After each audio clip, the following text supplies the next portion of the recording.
اب اس طاعت اور عبادت کے اندر رکاوٹ ڈالنے والی دو چیزیں ہیں کہ انسان طاعت اور عبادت کے اندر جو رکاوٹ ڈلتی ہے وہ دو چیزوں سے ڈلتی ہے.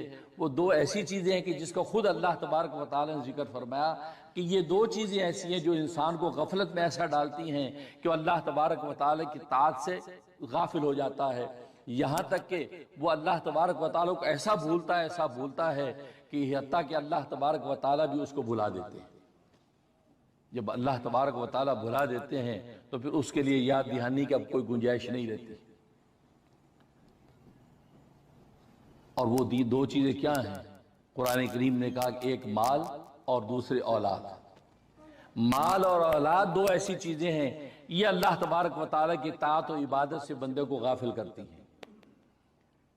مال بھی بندے کو طاعت اور عبادت سے غافل کرتا ہے. انسان مال و دولت کی چھنکار کے اندر ایسا غافل ہوتا ہے، ایسا جو اس کھانے اور کمانے میں لگا رہتا ہے کہ وہ مال عطا کرنے والے منعم کو بھول جاتا ہے.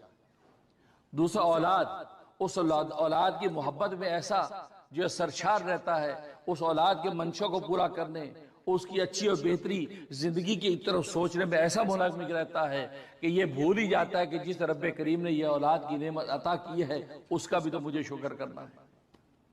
اس لیے قرآن کریم میں اللہ تبارک و تعالی نے یہ شکایت کی، یا ایھا الذین آمنوا، اے ایمان والو، لا تلھکم اموالکم ولا اولادکم عن ذکر اللہ، کہ تمہارے مال اور تمہاری اولاد اللہ کی یاد سے تمہیں غافل نہ کرے.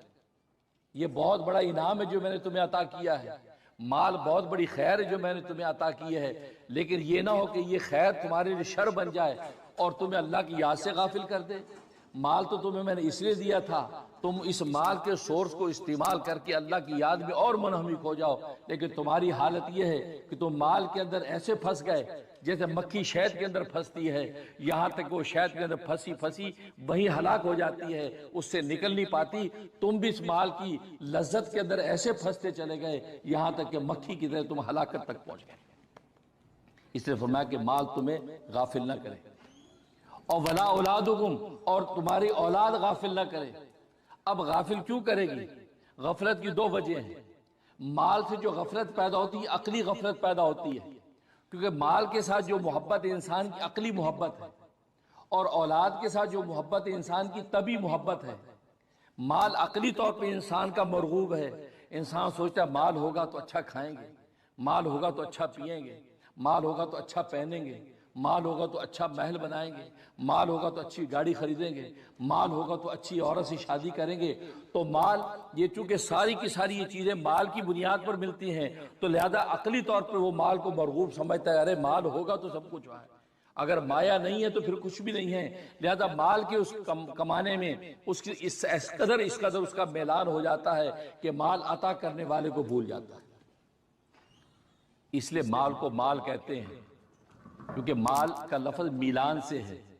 میلان کا مطلب یہ ہے کہ انسان کی طبیعت ادھر مائل ہوتی ہے، اور مال ایک ایسی چیز ہے کہ اس کی طرف انسان کی طبیعت مائل ہوتی ہے، انسان کی طبیعت کا میلان اس کی طرف رہتا ہے. لہذا ہر وقت انسان مال پر نگاہ رکھتا ہے کہ میری پروموشن کیسے ہو سکتی ہے تاکہ مال بڑھے گا، مجھے اگلا عہدہ کیسے مل سکتا ہے تاکہ مال بڑھے گا، مجھے وہ سیٹ کیسے مل سکتی ہے ایک سائن پر مجھے چیک ملے. وہ تو گویا کہ مال اس کے دماغ میں گھومتا ہے. تو مال کے اندر میلان ہے، انسان کی طبیعت ادھر مائل ہوتی ہے. اس میلان کی وجہ سے انسان مال کی تو جھکاؤ کرتا ہے. اور اللہ تبارک و تعالی نے مال کو ایسی آزمائش بنایا، ایسا بے وفا دوست بنایا کہ یہ جب تک تمہارے پاس رہتا آپ کے کسی کام کا نہیں. آپ کے $100 جیب میں ہے، کسی کام کے نہیں ہیں. جب تک یہ نکل کے کسی دوسرے کی جیب میں جا کے آپ سے بے وفائی نہیں کریں گے اس وقت تک آپ کو نفع ہی نہیں دے سکتے. آپ جیب میں $100 لے کے یہ دو روٹیاں دینا، ہاں جی پیسے، یار پیسے روٹی دو، یار پیسے دو، کسی پر جھگڑا ہوگا. روٹی اس وقت آپ ہاتھ میں نہیں آئے گی جب تک اس بے وفا دوست کو نکال کے اس کی جیب میں نہ ڈالیں گے. تو اس کی نیچر میں اللہ نے بے وفائی رکھی ہے. یہ آپ کے پاس خزانہ بن کے پڑا رہے، آپ کے کسی کام کا نہیں ہے. آپ بلینئر تو ہوں گے، ملینئر تو ہوں گے، لیکن ایک روٹی وہ مال آپ کو نہیں دلا سکتا جب تک یہ بے وفائی کر کے دوسرے کا نہیں ہو جاتا. اس وقت تک آپ کے کسی کام کا نہیں ہے. جب یہ دوست اتنا بے وفا ہے، اس کی گھٹی میں ہی جو اللہ تبارک و تعالی نے بے وفائی رکھی ہے، اس سے محبت کرنا حماقت کے علاوہ کچھ نہیں.